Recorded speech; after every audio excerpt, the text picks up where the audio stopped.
Nous bénissons le glorieux nom de notre Seigneur Jésus. Il plaît à l'Éternel notre Dieu ce jour que nous parlions d'un thème assez rare, mais que la gloire revienne à l'Éternel notre Dieu. Nous allons parler sur les obstacles à la prière. Les obstacles à la prière. Et rapidement, je prends le texte de Jean au chapitre 11. Nous allons lire le verset 39 à 44. Jean chapitre 11, 39 à 44. Jésus dit, ôtez la pierre. Marthe, la sœur du mort, lui dit, Seigneur, ils sont déjà, car il y a 4 jours qu'il est là. Jésus lui dit, ne t'ai-je pas dit que si tu crois, tu verras la gloire de Dieu.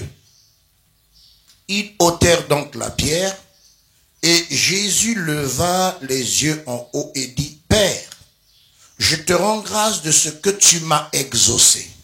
Père, je te rends grâce de ce que tu m'as exaucé. Pour moi, je savais que tu m'exauces toujours. Mais j'ai parlé à cause de la foule qui m'entoure, afin qu'ils croient que c'est toi qui m'as envoyé. Ayant dit cela, il cria d'une voix forte, Lazare sort, et le mort sortit, les pieds et les mains liés de bandes, le visage enveloppé d'un linge. Jésus lui dit, déliez-le et laissez-le aller. Dans ce texte que nous venons de lire, nous n'allons pas développer tout le texte, mais juste un aspect de ce texte introductif, c'est l'assurance à l'exaucement qu'avait notre Seigneur Jésus.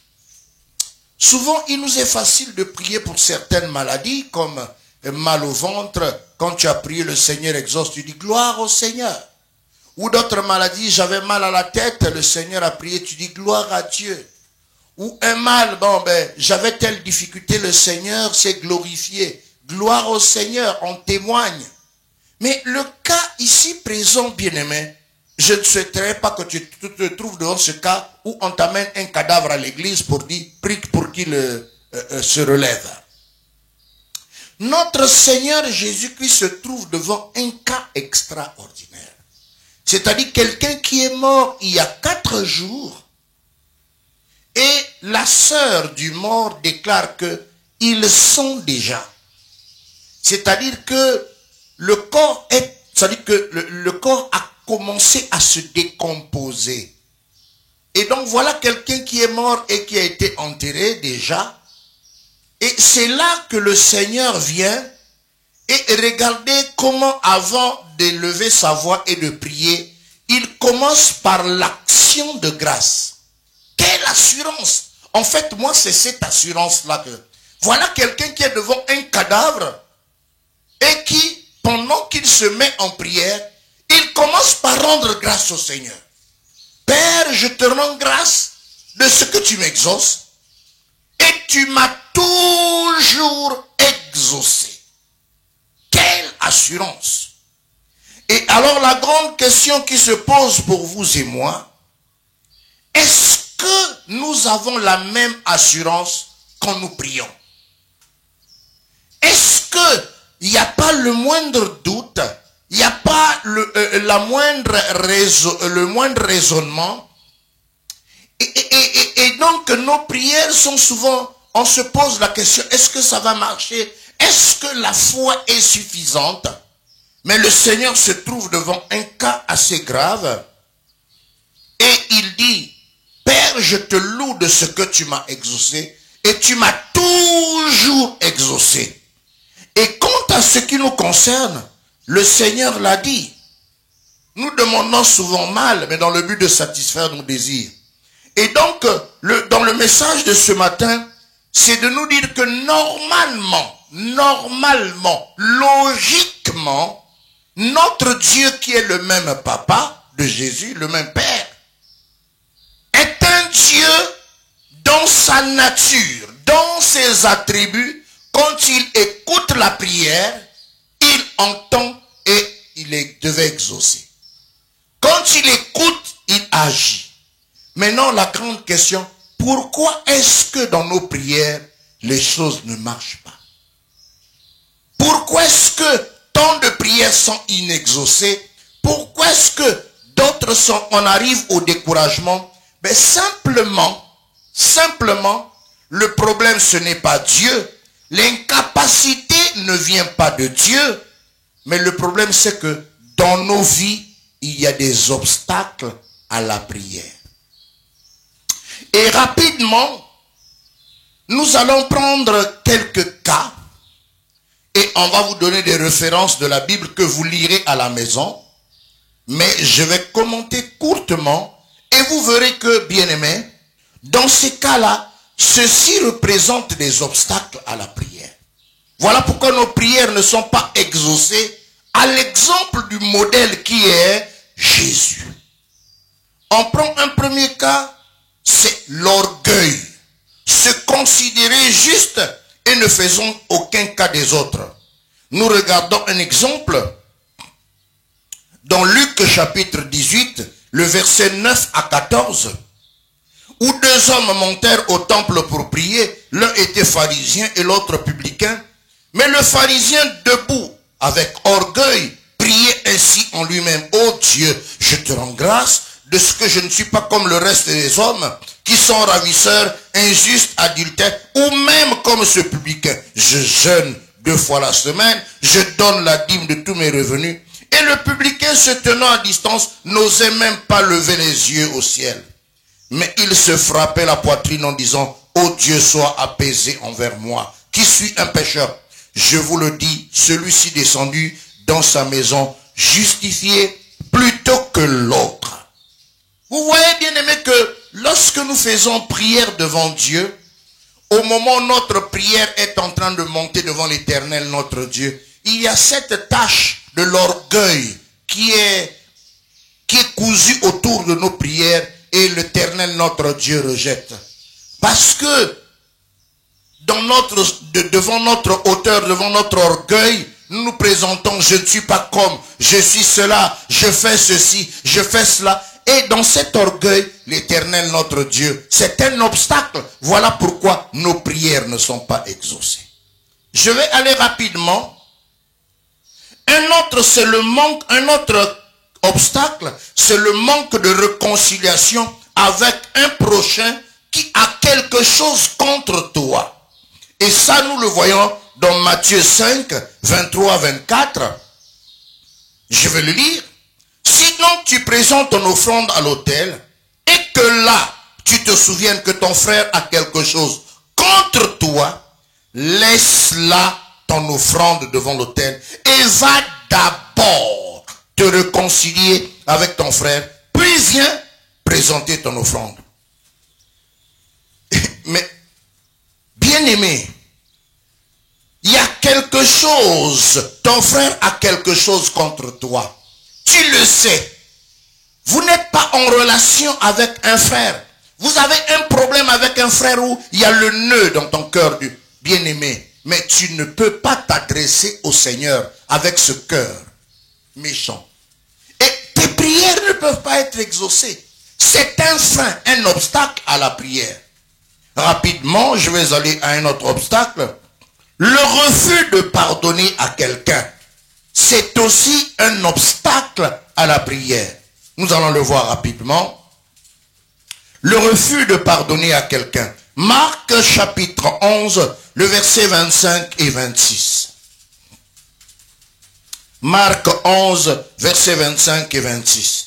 Et lorsque vous êtes debout, faisant votre prière, si vous avez quelque chose contre quelqu'un, pardonnez, afin que votre Père qui est dans les cieux vous pardonne aussi vos offenses. Mais si vous ne pardonnez pas, votre Père qui est dans les cieux ne vous pardonnera pas non plus vos offenses. Bien-aimé, le manque de pardon est un obstacle à la prière. Ce nœud qu'il y a dans ton cœur, lui et moi, nous nous entendrons jamais. Que tu aies raison, que tu aies tort. Ici, ce n'est pas une question d'avoir raison, d'avoir tort. Mais le fait que tu ne sois pas capable de pardonner quelqu'un, il y a un nœud dans ton cœur, mais le manque de pardon est un frein. C'est suffisant pour constituer un obstacle à la prière. Et Pierre qui voulait aller plus loin, dans un texte de Matthieu 18, versets 21-22, toujours sur le pardon, il pose la question. Alors Pierre s'approcha et dit à Jésus, Seigneur, combien de fois pardonnerai-je mon frère lorsqu'il péchera contre moi? Sera-ce jusqu'à 7 fois? Jésus lui dit, je ne te dis pas jusqu'à 7 fois, mais jusqu'à 60 fois 7 fois. Donc, le pardon est illimité.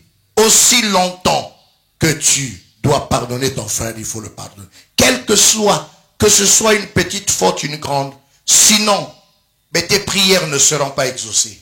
Voilà pourquoi beaucoup d'enfants de Dieu, leurs prières sont rejetées, ne sont pas exaucées. Un autre obstacle à la prière rapidement, c'est Malachie 2, verset 13-14. Les larmes et gémissements des cris des personnes que nous avons fait du tort. Alors là, Malachie 2, verset 13-14. Nombreux qui ont injustement repudié leur conjoint ou conjointe, les cris montent devant le trône de Dieu et constituent un obstacle. Nous le lisons.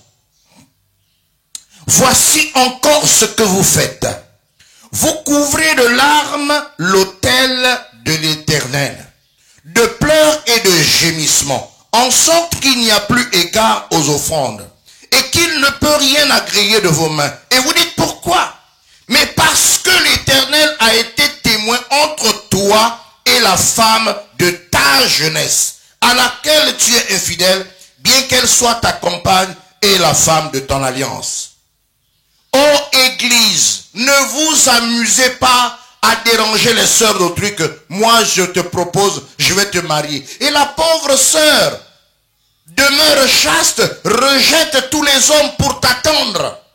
Et quand quelque part après tu la déçois, tu prends une autre épouse. Ces cris, ces gémissements constituent un obstacle à la prière. Même des années plus tard, tu te poseras la question, mais je regarde ma vie, il n'y a pas de péché. D'où vient que le Seigneur n'exauce pas? Souviens-toi, la fille que tu as trompée. Ou bien ma sœur, toi qui as rejeté ce frère-là, ce garçon, pour épouser un autre quelque temps après. Et les gémissements du frère constituent un obstacle. Ne vous permettez pas les mariages n'importe comment. Ne jouez pas à ce jeu. Le Seigneur dit, il voit plein de larmes couvrent l'autel. Tous les déçus là sont en train de pleurer devant Dieu. Leurs larmes sont vues au ciel. Il y a aussi un autre obstacle, les crimes et le sang humain que l'on fait couler. Ah là, c'est grave. Nous prenons plusieurs textes, mais nous allons prendre 3 par rapport au sang. Est-ce que vous savez que le sang a un langage? Le sang parle. Le sang a un langage, le sang parle. Parce que Genèse 4, verset 10, lorsque Caïn a versé le sang de son frère, voilà ce que le Seigneur lui dit. Et Dieu dit, qu'as-tu fait? La voix du sang de ton frère crie de la terre jusqu'à moi. Maintenant tu seras maudit de la terre qui a ouvert sa bouche pour recevoir la main de ta main le sang de ton frère. Quand tu cultiveras le sol, il ne te donnera plus sa richesse. Tu seras errant et vagabond sur la terre. Donc lorsqu'on fait couler le sang d'une personne innocente, même un bébé par avortement, c'est un obstacle à la prière. Ma soeur, aujourd'hui tu es devenue pieuse parce que tu es chrétienne. Tu regardes ta vie, il n'y a pas de péché. Mais souviens-toi les avortements que tu as faits. Il y a un langage dans le sang. Et je lis les 2 textes qui parlent de ça. Le premier c'est Ésaïe chapitre 1 verset 15. Que nous lisons. Ésaïe 1, 15 dit ceci. Quand vous étendez vos mains, je détourne de vous mes yeux. Quand vous multipliez les prières, je n'écoute pas. Vos mains sont pleines de sang. Allez dire bonjour à une personne bien-aimée. Il vous dit bonjour comme ça. Quelle impression ça vous fera? C'est-à-dire lorsque tu adresses à Dieu tes prières, Seigneur, je suis ton enfant. Le Seigneur détourne le regard. C'est-à-dire que ta prière est d'une mauvaise sente. Ça sent mauvais auprès du Seigneur. Ils ne supportent pas ta prière. Combien de personnes leurs prières sont rejetées par le Seigneur de cette manière? Et le Seigneur ajoute aussi dans Ésaïe 59, versets 1 à 3, il dit ceci. Ésaïe 59, 1 à 3. Non, la main de l'Éternel n'est pas trop courte pour sauver, ni son oreille trop dure pour entendre. Mais ce sont vos crimes qui mettent une séparation entre vous et votre Dieu. Ce sont vos péchés qui vous cachent sa face et l'empêchent de vous écouter. Car vos mains sont souillées de sang et vos doigts de crime, vos lèvres profèrent le mensonge, votre langue fait entendre l'iniquité. La main de l'Éternel n'est pas trop courte. Il aurait pu. Mais bien aimé, le sang que tu as fait couler constitue un barrage, un obstacle entre Dieu et toi. Il n'écoute pas la prière. Le sang en faisant couler même par des incisions, par des avortements, par de plusieurs mille manières, même en allant chez un féticheur, égorger un coq ou n'importe quoi. Mais en sacrifice, c'est une personne qui a été faite, qui a été livrée en sacrifice. Bien aimé, tu as fait couler le sang sans le savoir. Et aucune de tes prières ne peut être exaucée de la part du Seigneur. Nous continuons en disant que il y a un autre obstacle rapidement, les péchés commis. Jean chapitre 9, verset 31, les péchés. Nous savons que Dieu n'exauce point les pécheurs. Mais si quelqu'un l'honore et fait sa volonté, c'est celui-là qu'il exauce. Bien-aimé, il n'y a pas de grand péché, il n'y a pas de petit péché. Je parle des péchés volontaires. J'exclus les péchés involontaires, non prémédités, pour lesquels le Seigneur a dit, si nous disons que nous n'avons pas de péché, nous faisons menteur. Mais si nous confessons nos péchés, il est fidèle et juste pour nous les pardonner. Ça, c'est valable pour les péchés involontaires. Mais les péchés volontaires, des péchés prémédités, le Seigneur dit, il n'exauce pas. Il n'exauce pas. Alors voilà pourquoi, bien-aimés, nous devons confesser, nous devons marcher dans la sainteté pour voir toutes nos prières exaucées. Pas trop de commentaires, je passe dans un autre obstacle. Les convoitises et passions dans notre cœur. Jacques chapitre 4, verset 1 à 3. Jacques chapitre 4, verset 1 à 3. D'où viennent les luttes et d'où viennent les querelles parmi vous? N'est-ce pas de vos passions qui combattent dans vos membres? Vous convoitez et vous ne possédez pas. Vous êtes meurtriers et envieux et vous ne pouvez pas obtenir. Vous avez des querelles et des luttes et vous ne possédez pas parce que vous ne demandez pas. Parce que vous demandez mal, dans le but de satisfaire vos désirs. Et là aussi, bien aimé, toutes les passions et les convoitises de ce monde que nous avons dans le cœur constituent un obstacle à la prière. Et j'arrive à l'avant-dernier, à cause du temps. Bien aimé, l'avant-dernier va surprendre plusieurs, et notamment tous les mariés. Les mauvaises relations entre époux et épouses constituent aussi un obstacle à la prière. Ça va vous surprendre. Les mauvaises relations, c'est-à-dire qu'on n'a pas parlé de péché. Tu es saint, tu marches dans la sainteté, tu es même serviteur de Dieu, tu es très zélé, tu es trop occupé à l'œuvre de Dieu. Mais les gémissements de ta femme que tu négliges en tant qu'épouse constituent un obstacle. On va le lire. Et les femmes qui ne se soumettent pas à leur mari, puisque ça constitue un obstacle. 1 Pierre chapitre 3. 1 Pierre chapitre 3 verset 1 à 7. Femmes, soyez soumises. Soyez de même soumises à vos maris.